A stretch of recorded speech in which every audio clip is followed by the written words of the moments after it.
da palavra de Deus sobre o caráter do cristão.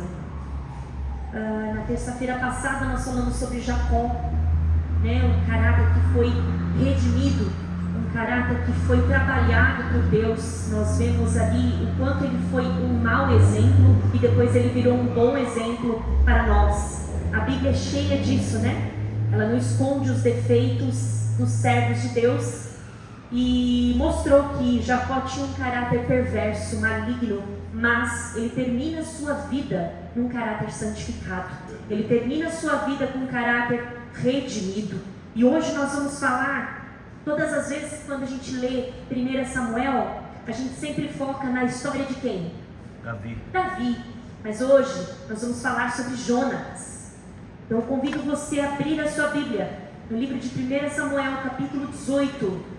E o versículo 1 em diante. O tema hoje é lealdade. Nós vamos falar sobre amizade e lealdade.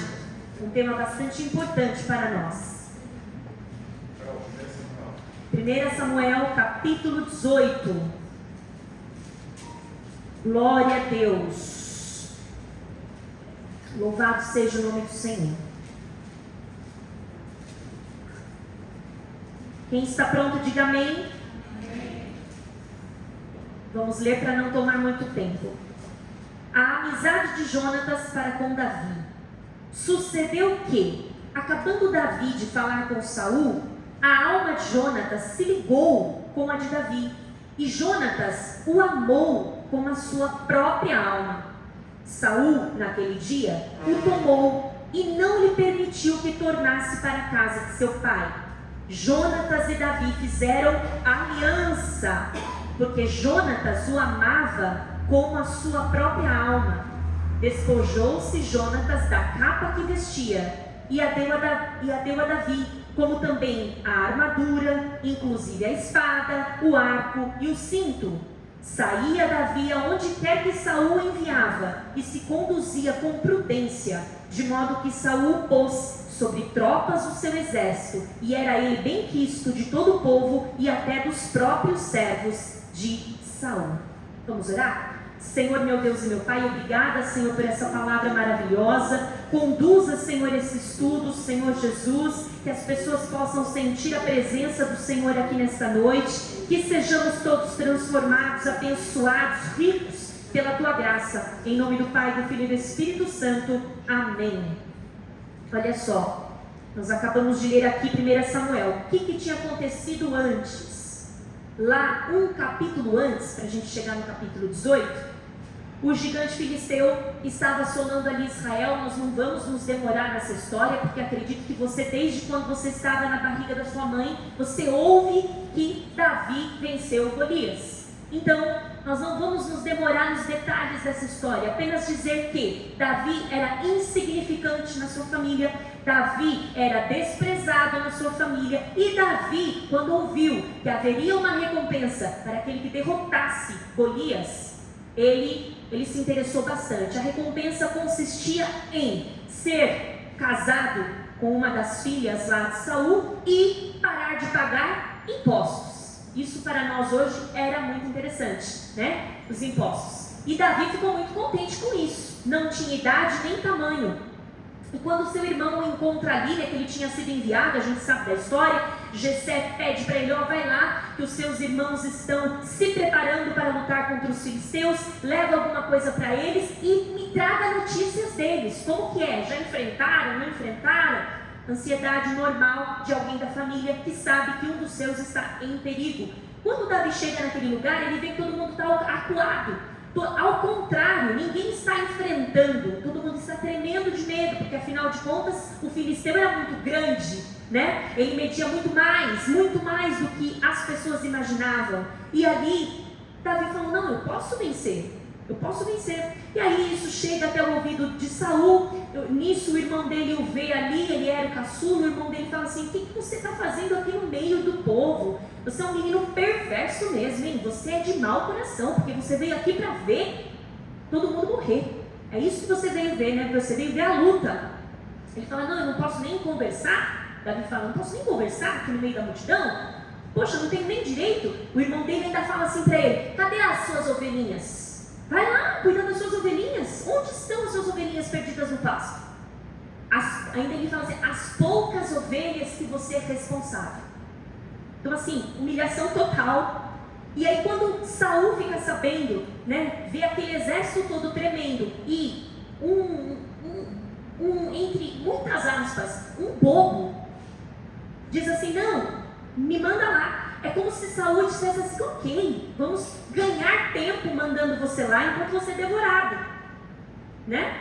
E ele fala para Saul assim, olha, sabe o senhor que eu sou um pastor de ovelhas, e quando as minhas ovelhas estão em perigo, eu salvo as minhas ovelhas. Eu já matei leão. Imagina Saul escutando e o gigante ali, e o menino querendo contar a sua vida, né? Eu sou importante, eu consigo. Então vai. Ele falou, e aí foi aquela zombaria que a gente já sabe, Golias dizendo assim, gente, vocês falaram que vocês iam mandar um guerreiro, né? Cadê o guerreiro? Isso aqui é um guerreiro? E Davi desprezou todos os recursos que deram para ele. Ele foi com uma funda e 5 pedrinhas ali. O que acontece? Ele não usa 5 pedrinhas. Hoje eu estava pensando nisso. Ele não usa 5 pedrinhas, ele acerta de primeira.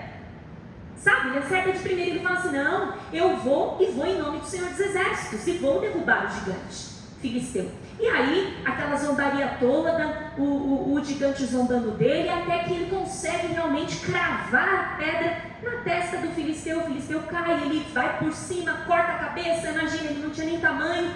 Aí que o exército de Israel vê que a cabeça está cortada, aí eles avançam para o exército filisteu e conseguem a vitória naquele dia. E Davi conquista respeito. Naquela multidão, havia uma pessoa que admirou tudo isso, ficou olhando tudo isso. Pode ser que pensou, esse menino não vai restar nada. Ou, que menino corajoso. Ou, que menino bobo, está pedindo para morrer. E esse alguém era Jonatas. Nada mais, nada menos que o filho do rei Saul. E o nome Jonatas significa dado por Deus. Nós não vamos falar de Davi, nós vamos falar de Jonatas. Jonatas, ele naturalmente possuía todas as qualidades para ser quem? O sucessor de Saul. Ele era o filho, naturalmente ele seria o dono do trono. A Bíblia vai nos contar que ele foi um guerreiro piedoso, ele foi corajoso e também venceu muitas batalhas com seus exércitos. Então ele era bastante competente também no que ele fazia. Mas Deus tinha outros planos para Jonatas. E o escolhido para o trono não era Jonatas, era Davi. E só porque Deus escolheu Davi e não Jonatas, já era para Jonatas enxergar Davi como um rival. Mas não, ele amou Davi. E é aí que a gente entra, é nessa parte que a gente vai entrar, é no detalhe que a gente vai entrar. Então essa amizade, ela nasce no dia da morte de Golias.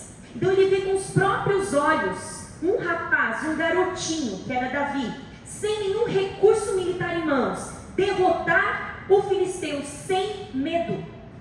E o fato de Davi ter sido o centro das atenções naquele dia, não fez com que Jonatas sentisse ciúmes. Olha, os holofotes estão sobre Davi, sendo que eu sou um príncipe, eu sou o rei, eu sou o futuro rei dessa nação. Não! Eles se tornaram mais que amigos, eles se tornaram irmãos, eles se tornaram cúmplices, ao ponto de fazerem uma aliança. E era possível porque eles tinham um compromisso, ambos tinham um compromisso com Deus. E aí, no capítulo 18 que nós lemos, eles firmam essa aliança.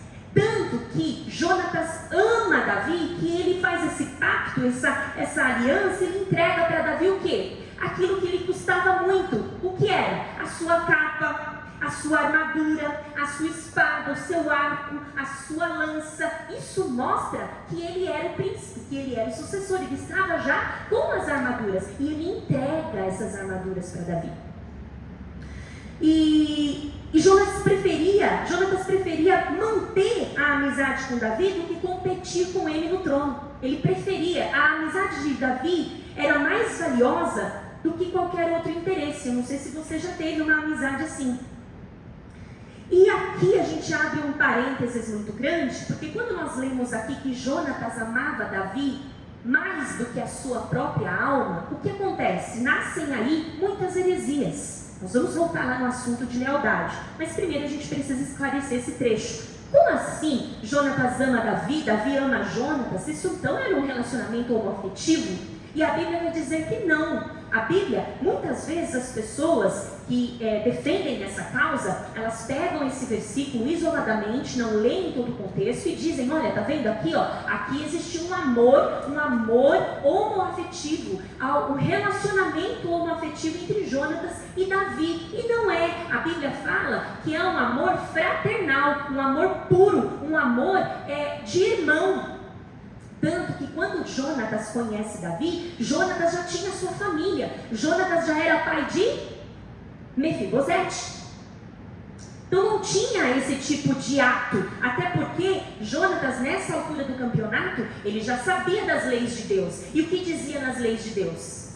Que isso era um ato pecaminoso. Então não tem como isso ser possível. Então não adianta as pessoas sacarem um versículo de um texto gigante que nós lemos aqui, de um livro gigante que nós lemos, e tentar defender uma causa que não é realidade, né? Hoje em dia, na nossa igreja, nas outras igrejas, entre os irmãos, nós ouvimos os homens dizendo para os homens, eu amo você, e não há problema nenhum nisso, porque é um amor fraterno, certo, irmãos? É um amor fraterno. Então as circunstâncias que uniram a amizade de Jonatas com Davi, elas foram aprovadas por Deus, de forma que Jonatas, ele intercede por Davi muitas vezes, especialmente quando ele fica sabendo que Saul, ele se enfurece tanto com as vitórias de Davi, que começa a armar planos para matar Davi. Então ele fica assim, dia e noite, tentando montar uma estratégia para matar Davi, ou na lança, ou de repente emboscada, ou pegar Davi dormindo, ou pegar Davi numa das batalhas. Então muitas vezes Saul mandava Davi no exército dos filisteus para ser morto, crente que Davi não resistiria, crente que Davi não venceria. E quando que Saul percebeu que isso era impossível? Porque Davi começou a vencer todas as batalhas. Então Saul disse, realmente Deus está com ele. E a Bíblia vai relatar que Saul, além de sentir inveja, Saul sentia medo de Davi. Medo da autoridade de Davi. Mas Davi não era um menino? Era um menino cheio da presença de Deus. E Jonatas viu isso. A Bíblia vai nos mostrar que antes de Jonatas saber que Davi seria o rei, saber de ouvir, Jonatas já sabia no coração. E a gente vai ver no capítulo 18, no capítulo 19, no capítulo 20, que voluntariamente Jonatas já servia Davi como rei. Já respeitava Davi como rei, sem que ele fosse declarado rei, pela presença de Deus na vida de Davi. E aí, todo esse desenrolar, o que acontecia? Quando Jonatas ouvia dizer que o pai dele armou uma cilada para Davi, ele ia até Davi e falava para Davi, meu pai vai estar no campo em tal lugar. Olha, cuidado que hoje ele vai te pegar. Olha, cuidado que ele está armando laços contra você. E muitas vezes ele chegava para o pai e falava, pai, no capítulo 19 vai ter essa conversa, pai, o que é que Davi fez para o Senhor? Para que o Senhor o odeie tanto, para que o Senhor o deseje matar? Sim, até hoje, o que ele trouxe para o nosso ajuntamento foi vitória, foi bênção, foi glória, foi alegria. Jure, pai, jure que o Senhor nunca vai matar Davi. E ele fala, eu juro, nunca vou matar Davi. E aí estabelecia-se um período de paz. Mas depois, do nada, um espírito maligno, mandado por Deus, se apoderava de Saul e ele ficava olhando assim para Davi. Daqui a pouco ele já estava apontando uma flecha para Davi. E Davi corria, porque estava tudo bem, estava tudo em paz. E de repente o homem já estava atrás dele de novo para o matar. E nesse desenrolar da história, a gente vê que eles se identificaram porque tinham perfis muito parecidos, né? Davi foi humilhado por sua casa, Davi foi ignorado pela sua casa, e Jonatas era subestimado pelo seu pai. Jonatas, o pai, na verdade, Jonatas era um rapaz bom, um rapaz de bom coração, e o pai, ele abusava dessa bondade. Ele abusava dessa bondade e muitas vezes mentia para o filho. Tanto é que dizia, nunca vou matar Davi. E numa das últimas coisas que aconteceu, eles fizeram um pacto, né, de um defender a família do outro. E Davi falou, eu defenderei a sua família, eu abençoarei a sua família. Falou para Jonatas, é um pacto que nós fazemos aqui. E ele cumpre isso, porque lá na frente Jonatas vai morrer numa batalha.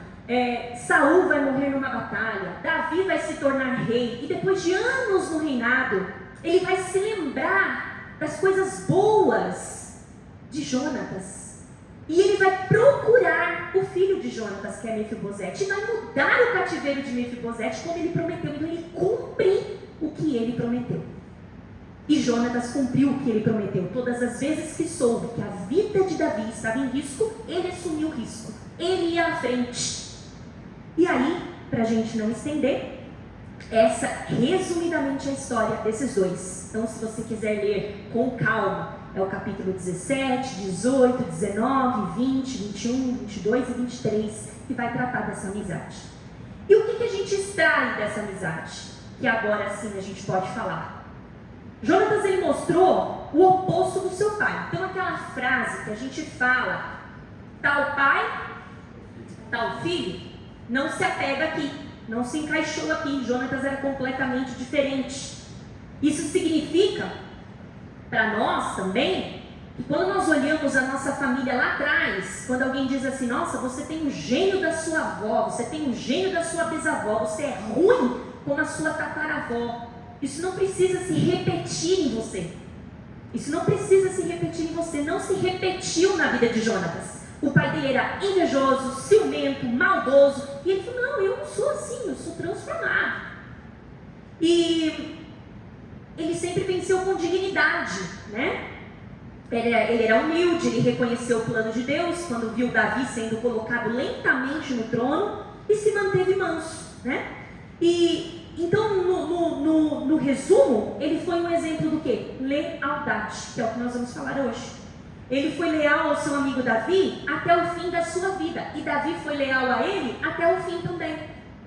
E essa aliança que um amigo faz com outro amigo, ela é feita diante de Deus. Muitas vezes nós pensamos que Deus está presente somente no momento do casamento, quando o pastor está ministrando aquelas bênçãos, e aí você faz aquela aliança de fidelidade. Mas Deus está presente em todas as alianças que nós fazemos.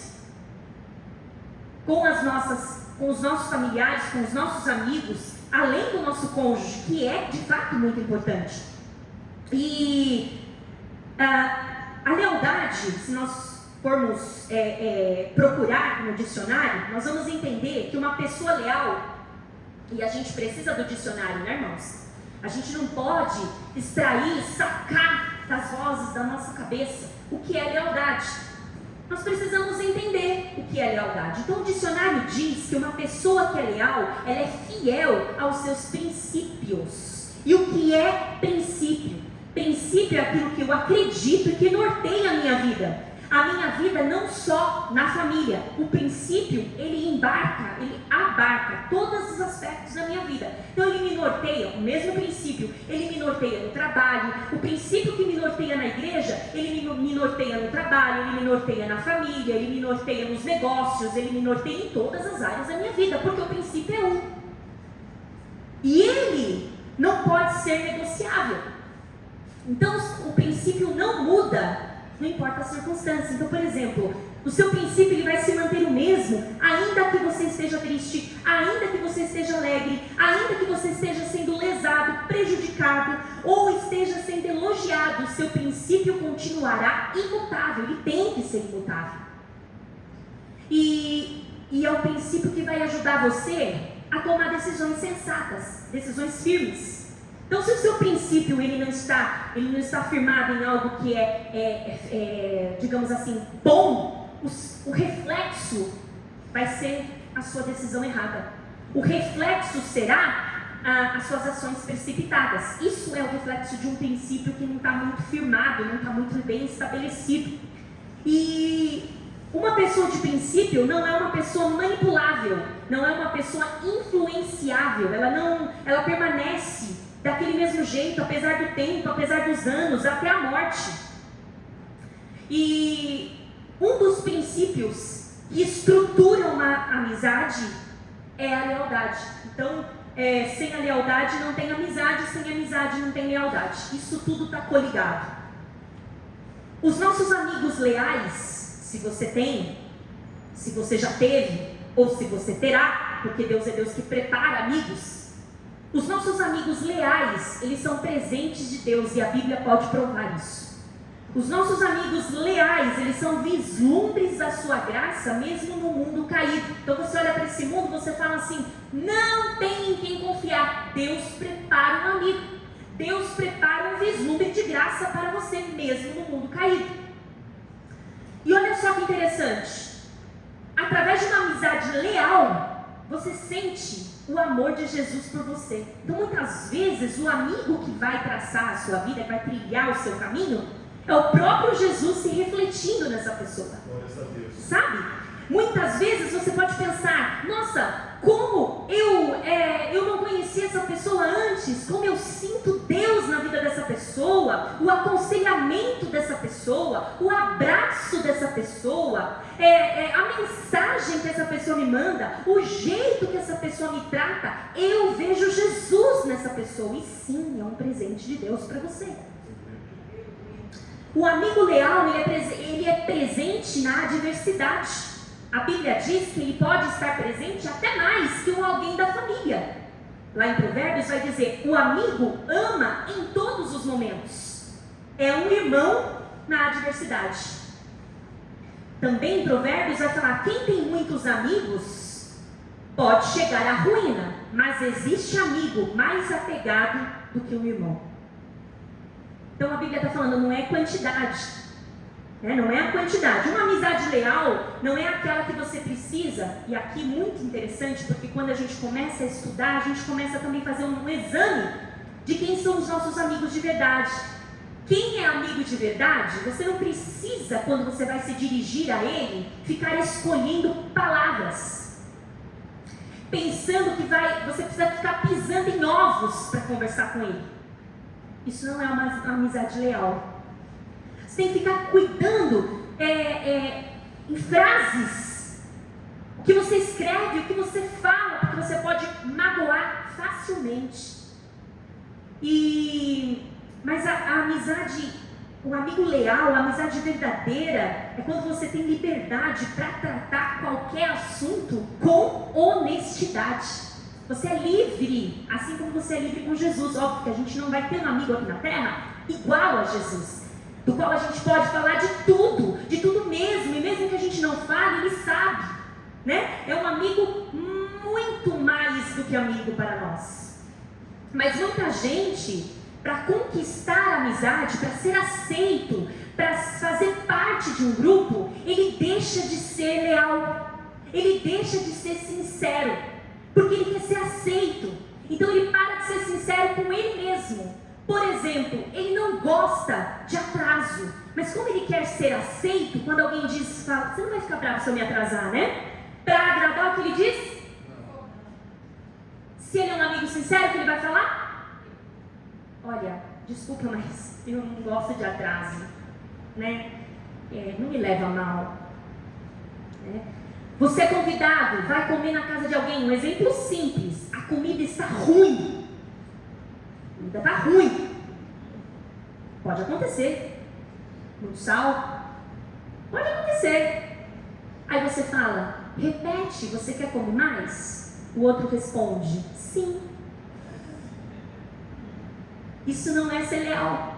Exagerou um pouquinho no sal, estou bem, estou satisfeito. Você não pode desrespeitar você mesmo.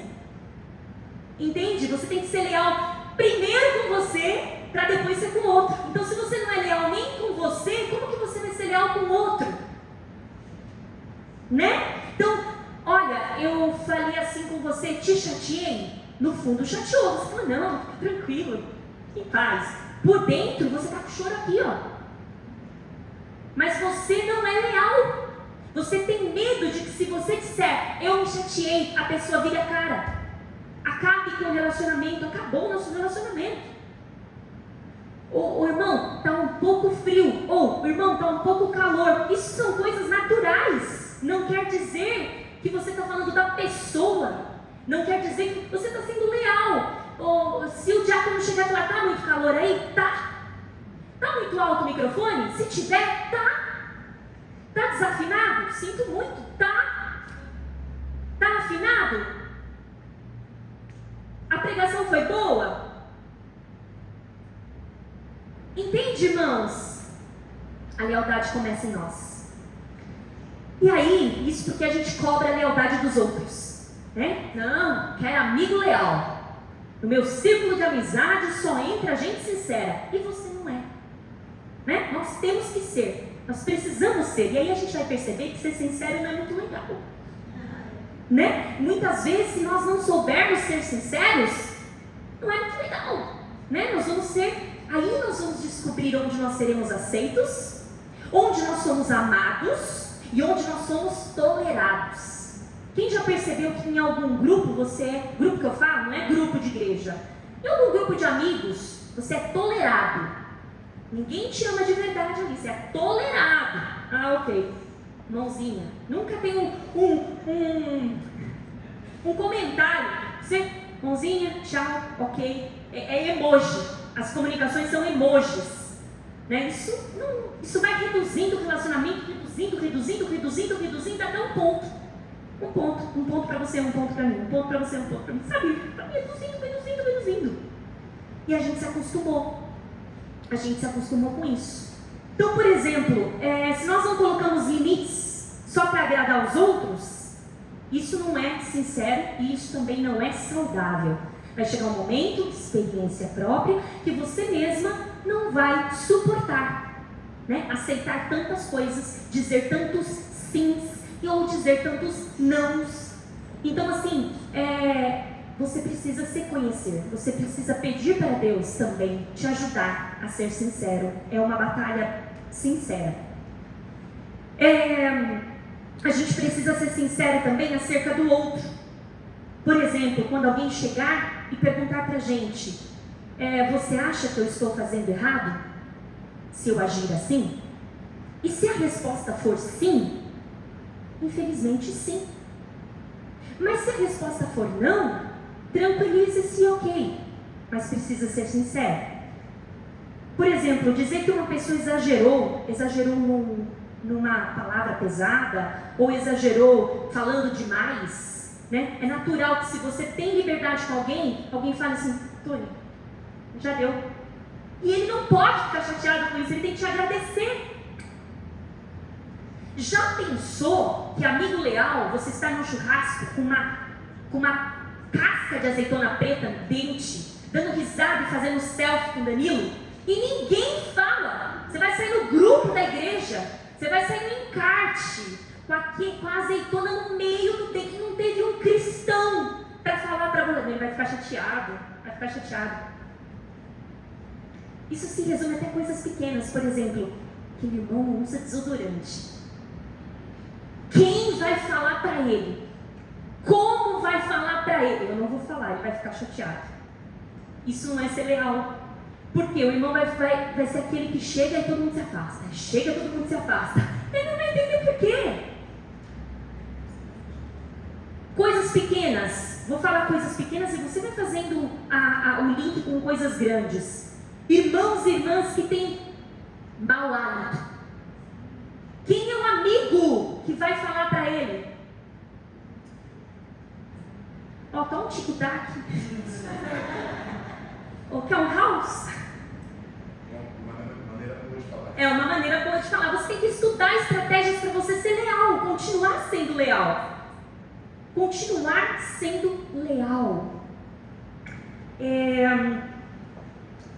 Quando a pessoa pergunta, isso foi ilegal da minha parte nesse negócio? Se foi, foi. Agora vamos consertar juntos. Você acha que eu fui chato nessa situação? Se sim, sim. Essa honestidade esse tipo de honestidade, ele vai ser apreciado somente por outros honestos, por outros sinceros. Então, por isso que uma amizade sincera, ela não se dá com uma amizade que é desleal. Porque a amizade sincera, ela espera lealdade também. Ela espera lealdade, ela espera sinceridade, né? Ela não busca os seus próprios interesses. Então, aqui, uma lição para todos nós. Muitas conversas, quando a gente pensa, será que eu busco só os meus interesses? Um exercício para você, que serve para mim também, é exercício de escuta ativa. O que é a escuta ativa? A escuta ativa é diferente de escutar. Então, por exemplo, a escuta, quando alguém quer contar um problema para você, e você se desespera e quer parar o assunto no meio, você não é um bom ouvinte. Você está olhando para os seus próprios interesses. Então a pessoa está contando para você que ela levou um tombo, e você lembra que você também levou um tombo. E aí você para a pessoa está contando a dor dela, e você está ali, eu também caí, foi assim, bati ali, também bati, não, também foi assim, não, nem precisa terminar, nem precisa contar. A pessoa quer contar, ela quer contar.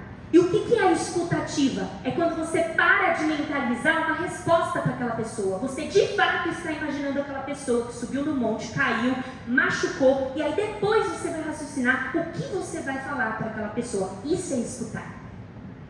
E a Bíblia vai nos dizer que quem não escuta está atrás dos seus próprios interesses. Ele tem a consciência de que ele é o centro da conversa. Então, se você quer testar, se você está sendo o centro da conversa, experimente ouvir uma história do começo ao fim, sem interromper. É um desafio. Para quem é falante, é um desafio. O amigo leal, ele escuta ativamente e depois dá opinião, ele ajuda a ser melhor, né? E aí, quando a gente começa a falar de tudo isso e colocar todas as nossas amizades, que eu creio que você fez aí um exame de todas as suas amizades, tanto do seu local de trabalho como na sua família, você fez um exame aí, você colocou no funil de tudo que eu falei aqui. E o que saiu? Um ser humano? Não, um ser humano pela metade. Você não tem amigo.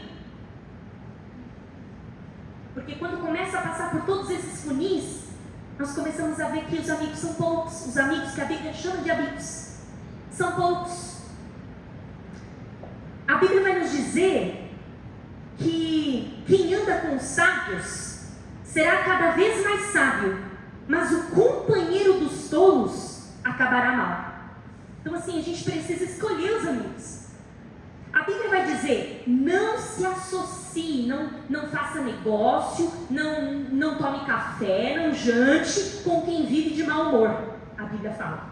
Nem ande em companhia de quem facilmente se ira, para que você não aprenda os seus caminhos e assim enrede a sua alma. Olha só a Bíblia falando. Procura não andar com quem é mal-humorado, senão você vai ficar igual. Procura não andar com quem é irado, se ira facilmente, você vai ficar igual. A Bíblia está falando isso. A Bíblia vai falar assim como o ferro afia o ferro, o homem afia o seu companheiro. Então, nós precisamos andar com quem nos enverede por veredas boas, que nos afie. O plástico não é capaz de afiar o ferro. Ferro se afia com ferro. Então nós temos que escolher as nossas amizades. Nós precisamos perceber se essa amizade está nos levando para perto de Deus ou ela está nos afastando cada dia mais da presença do Senhor, por qualquer que seja o motivo. As redes sociais são prova desse funil. Nós temos lá pessoas que têm 1 milhão de seguidores, 2 milhões de seguidores, mas quando vai para esse funil, não tem amigos. Não tem amigos. Por quê? Porque acabamos de ler aqui, não é a quantidade que conta, é a qualidade do seu círculo que importa. Então você pode pensar, por isso é que eu não tenho amigos. Entendeu? Prefiro então não ter ninguém digno da minha confiança. Meu amigo sou eu e Jesus. Acabou. É isso. Meu amigo é Jesus. Isso também é ruim. Porque nós fomos feitos para ter relacionamento. Nós fomos feitos para ter amigos.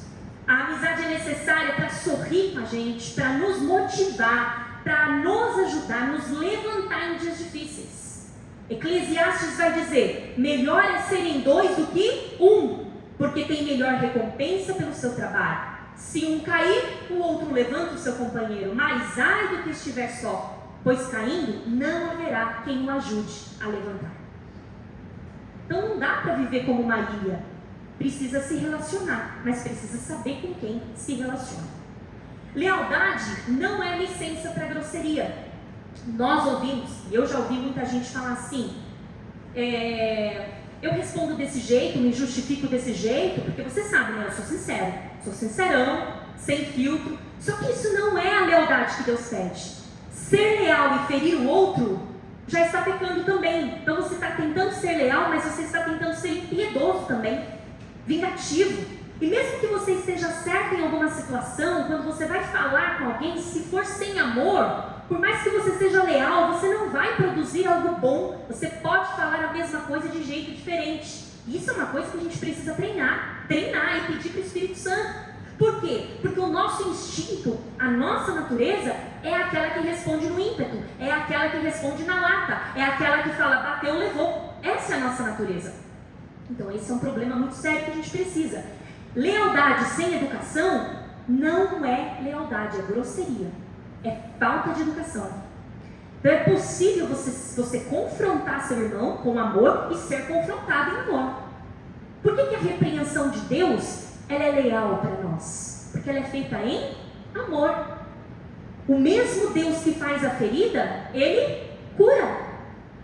Então nós saímos daqui, nós saímos cheios. Deus nos puxou a orelha, Deus nos repreendeu, Deus mostrou onde nós estávamos errados, mas nós saímos alegres. Por quê? Porque é um amor leal, é um amor bom. E por que, então, nós devemos ser leais? Por que nós devemos, até agora nós falamos que nós queremos alguém leal, mas por que nós mesmos, devemos ser leais, verdadeiros e fiéis? Por quê? A resposta é simples, a resposta é curta. A resposta é porque Deus é leal. Faz parte do atributo de Deus ser fiel. É a qualidade dele. Está no ser dele ser fiel. E aí, a gente vai ver do começo ao fim da Bíblia que Deus é um Deus, nosso Deus, o nosso Deus, não o Deus da Índia, o Deus em imagens de... Estou falando do nosso Deus. O nosso Deus é um Deus coerente. É um Deus que não se desdiz. É um Deus que faz com que o Antigo Testamento seja explicado pelo Novo e o Novo seja explicado pelo Antigo, de forma que um não contradiz o outro. Maravilhoso. O nosso Deus, Ele é fiel. Olha, desde quando Deus é fiel? Ele é fiel desde antes da criação do mundo, só. Por quê? Porque é Ele é a fidelidade, Ele é a lealdade.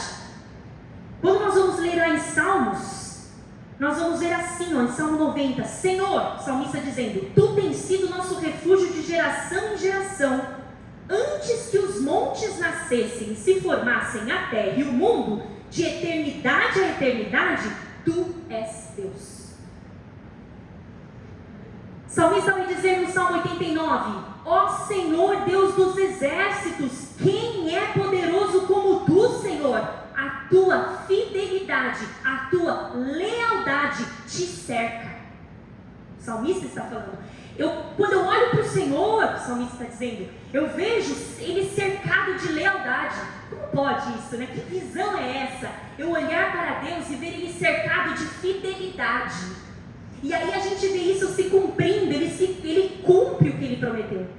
Ele cumpre. Ninguém tem ou terá a capacidade de ser 100% leal igual a esse Deus.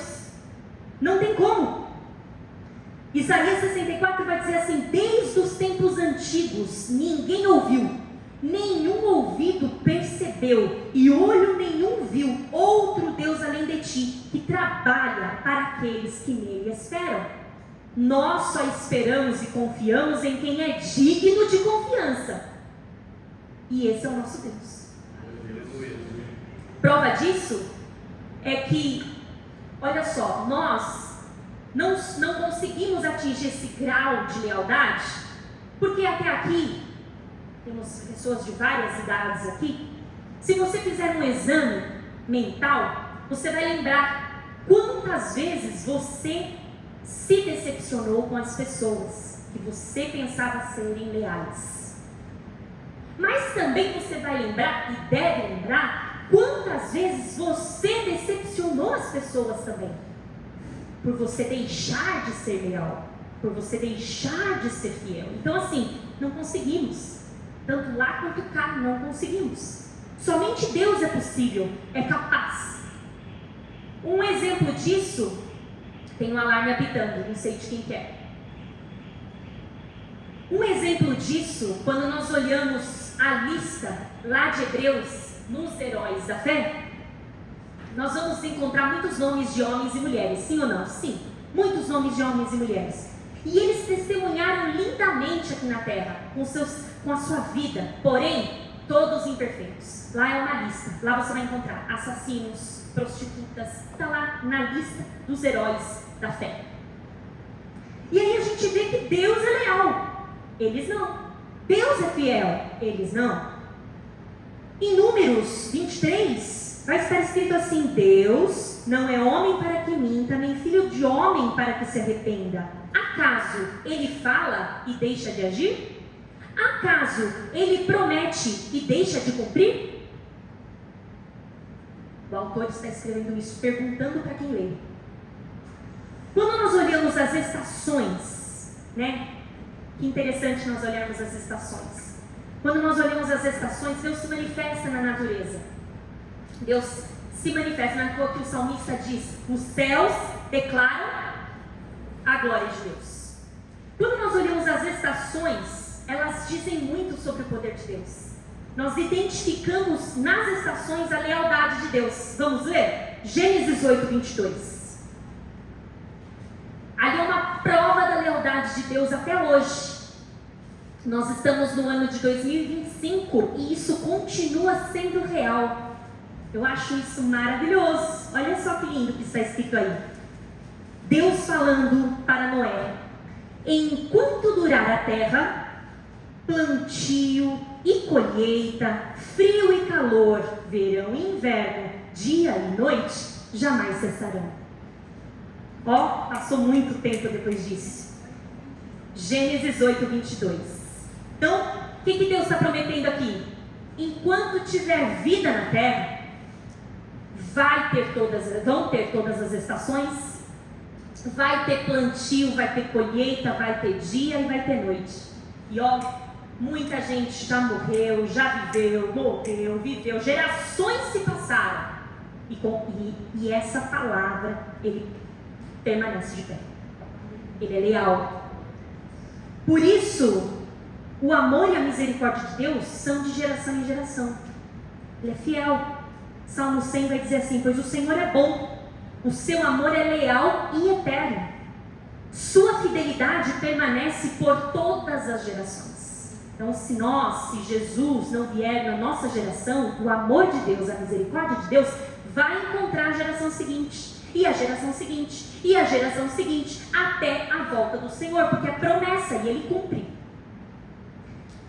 Por todas as suas obras, então, que nós meditamos aqui, Deus é ou não é digno da nossa confiança? Sim, porque Ele é fiel. Ele é fiel nas nossas provações.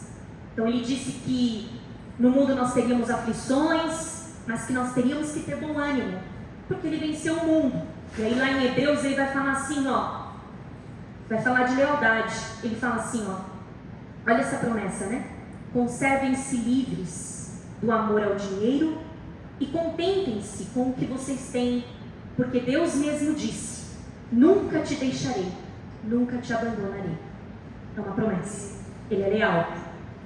Ele também prometeu ser leal no momento das tentações, né? As pequenas tentações, elas preparam o crente para as grandes tentações. As grandes quedas, os grandes tombos, não acontecem porque a pessoa tropeçou numa montanha. As grandes quedas acontecem porque as pessoas tropeçam em pedrinhas. Então, por isso, as pequenas tentações, elas precisam ser observadas. Por quê? Porque se formos aprovados nelas, seremos aprovados nas grandes.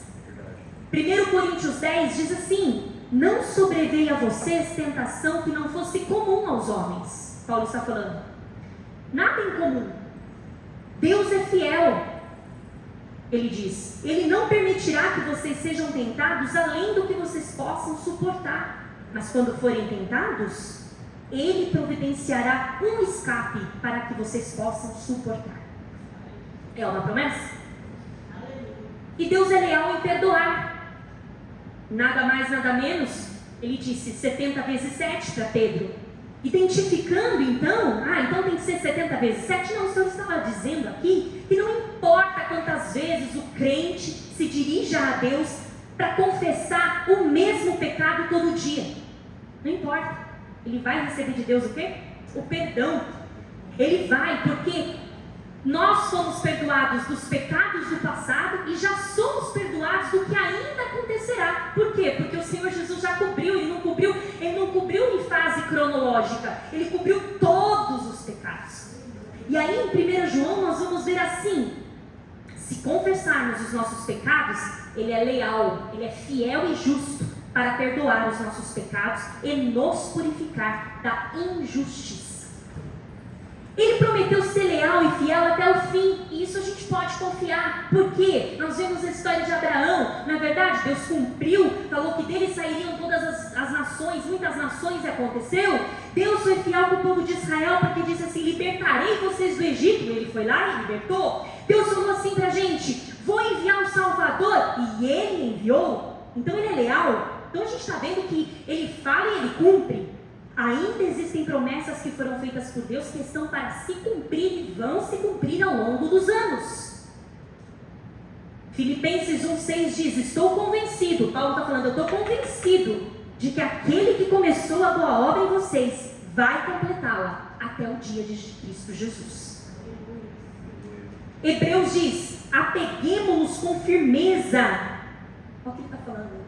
Apeguemos-nos, abracemos-nos com firmeza na esperança que nós professamos, que nós falamos, pois aquele que prometeu é leal, é fiel. Ao procurarmos então um padrão, como eu devo ser leal, eu não posso olhar para o bandido. Tem gente que fala assim: pelo menos eu sou melhor que ele, eu não roubei. Mas a Bíblia está falando que a nossa régua não é aqui. A régua, o termômetro, é Deus. Então quando eu quero me comparar com algum exemplo de lealdade, eu não posso me comparar com nenhum irmão.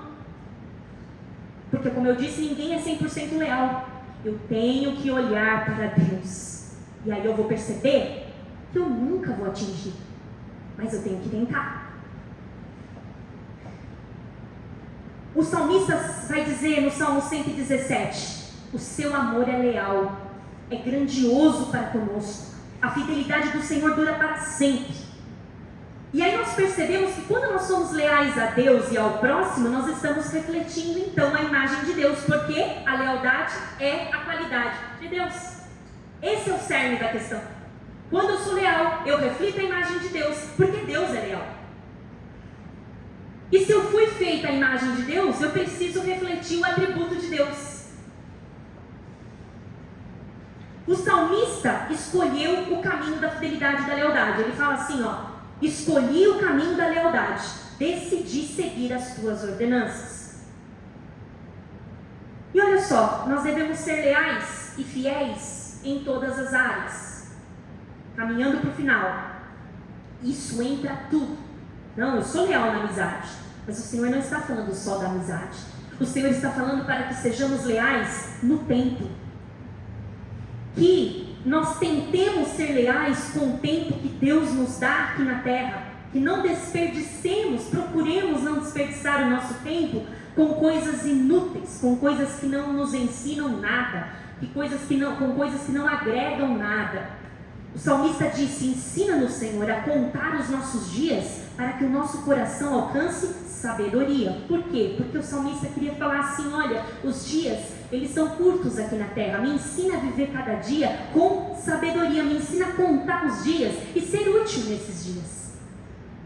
Provérbios 10:4 vai falar assim: as mãos preguiçosas empobrecem o homem, porém as mãos diligentes lhe trazem riqueza. Isso é um mandamento? Isso é uma promessa? Não, é um conselho. Ele está falando: se você ocupar o seu tempo trabalhando e guardando, você vai...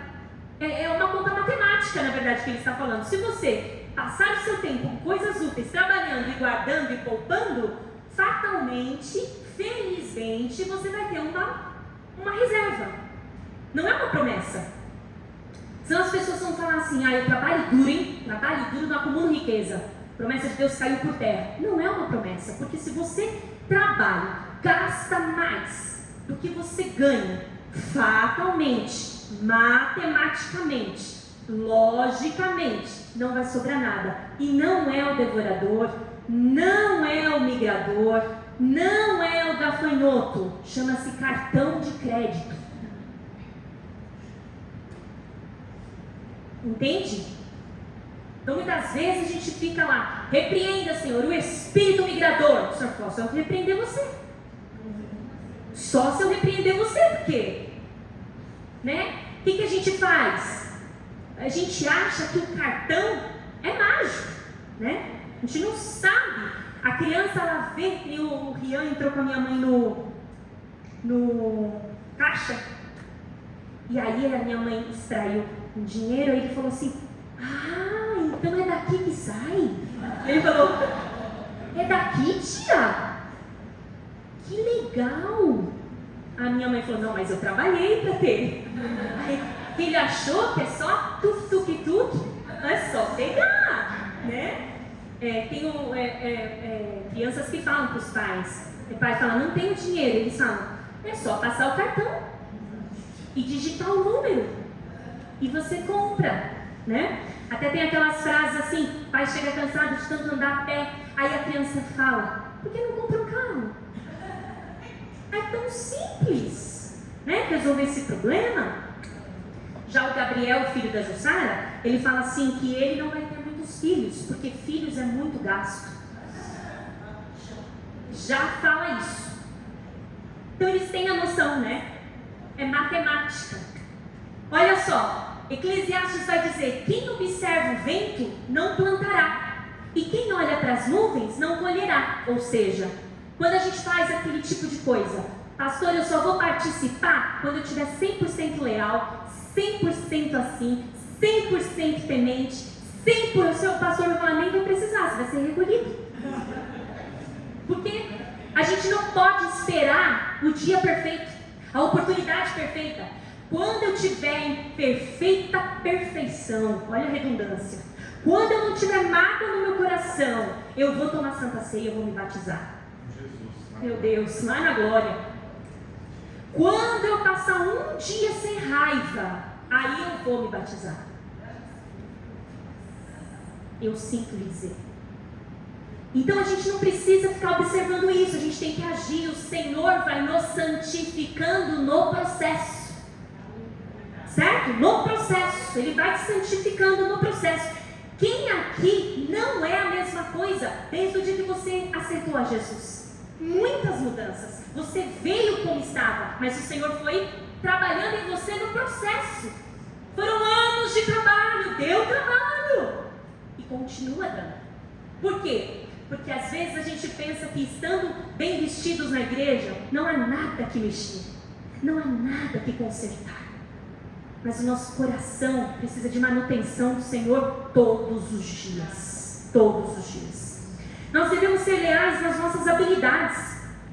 Procurar ser leal com tudo que Deus nos dá. Habilidades que Deus nos dá para utilizar para o engrandecimento do nome dEle. Então, se você fala bem, usa isso para a glória de Deus. Se você canta bem, usa isso para a glória de Deus. Se você evangeliza bem, usa isso para a glória de Deus.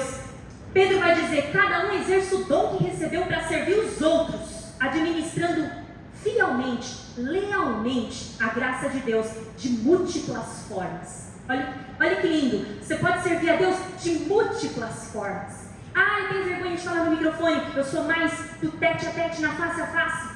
Glorifica a Deus ali. Nós podemos ser leais também no modo de vida e nos nossos compromissos, e esse dói. Olha só, leais nos nossos pensamentos, nas nossas palavras, nas nossas ações, tentar pensar, falar, agir correto, sabe? Dizer eu vou e ir, dizer eu faço e fazer, cumprir o que prometeu, se marcou, vai, se prometeu, cumpre. Provérbios 20 vai dizer assim: laço é para o homem dizer precipitadamente, é santo, e só refletir depois. Quem aqui é precipitado? Né? Já, você pode ir, posso, vou, depois fala, não vou e não aviso, não vou. 1 Coríntios 4 diz: além disso, o que se requer dos despenseiros é que cada um deles seja encontrado fiel, leal. Mateus vai dizer: seja o seu sim, sim, e o seu não, não. O que passar disso é do maligno. Sejamos leais nos casamentos, leais ao nosso cônjuge, sejamos conhecidos por isso. Ali vai uma esposa fiel, ali vai um marido cuidadoso, ali vai um marido carinhoso, e não como aqueles que dizem que todo relacionamento é descartável. Quantos casamentos se desfazem quando um dos cônjuges, já conheci isso, né? Quando um dos cônjuges adoece. Quando um dos cônjuges adoece, há abandono total de responsabilidade, de amor, de tudo, esquece tudo.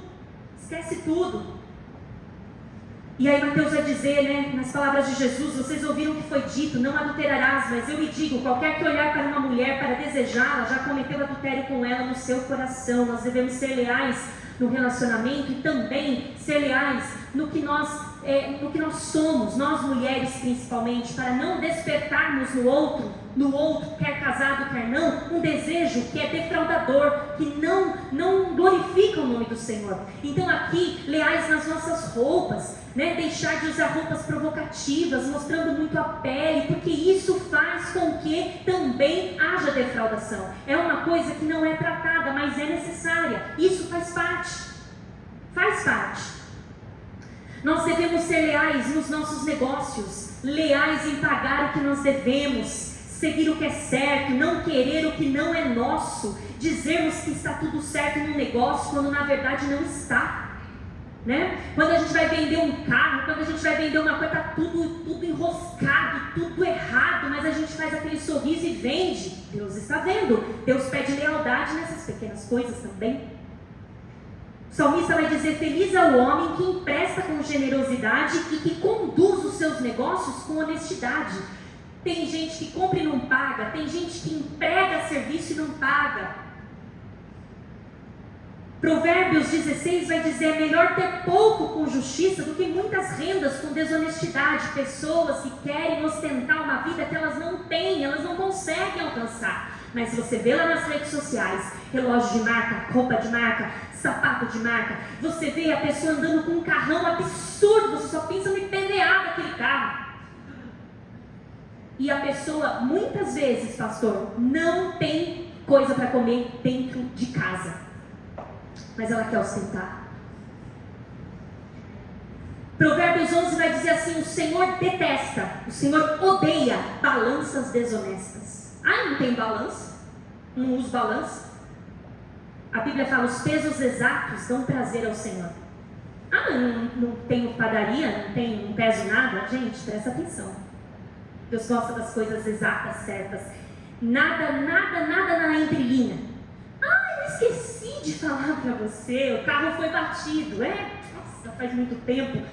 Foi batido.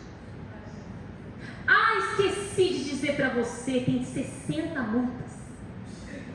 Tem 60 multas. Mas agora você já pegou, tá tudo certo, vai pagando devagar. Devemos ser leais com os nossos pais, leais na obediência, na honra. Quantos são conhecidos por passarem os pais para trás na aposentadoria? Empresta aí, pago depois, me dá o seu cartão. Conheço gente que faz estrago com o cartão e depois devolve o cartão, não avisa e vem a fatura para os pais. Tem filhos que brigam, fazem pé de guerra com divisão de terreno, dívida. São filhos problemáticos. Não são leais. Leais nas amizades, nós já falamos. Selecionar as amizades, ter lealdades com ela. Não ser aquele amigo que fala somente o que o outro quer ouvir, mas o que o outro precisa ouvir. 1 Coríntios vai dizer assim: não se deixe enganar, as más companhias corrompem os bons costumes. Então olha só, eu e você, nós podemos escolher quem anda do nosso lado. Nós podemos ser melhores, nós podemos ser um amigo leal, um amigo que não é fofoqueiro, que após ouvir um desabafo, ele vai sair correndo, divulgar, compartilhar. Então, quando somos leais com o próximo, nós estamos sendo leais com Deus. Quando eu sou leal, é uma maneira de glorificar Deus, que nós sejamos conhecidos, não como aqueles que compram e não pagam, como os que não têm palavra, como os que não cumprem o prometido, como aquele que trai, como aquele que mente, como aquele que passa para trás, como aquele que gosta de ter vantagem, que não sejamos conhecidos por isso, mas que sejamos conhecidos com aquela frase: vai, ele é de confiança. Amém? A lealdade machuca, mas a deslealdade machuca mais. Então é melhor ser leal, certo? Ser desleal é uma coisa que a pessoa nunca vai esquecer, que você foi desleal com ela. Amém, irmãos? Que sejamos leais. Só podemos com Jesus. Amém? Eu agradeço a oportunidade. Palmas que exaltam Jesus.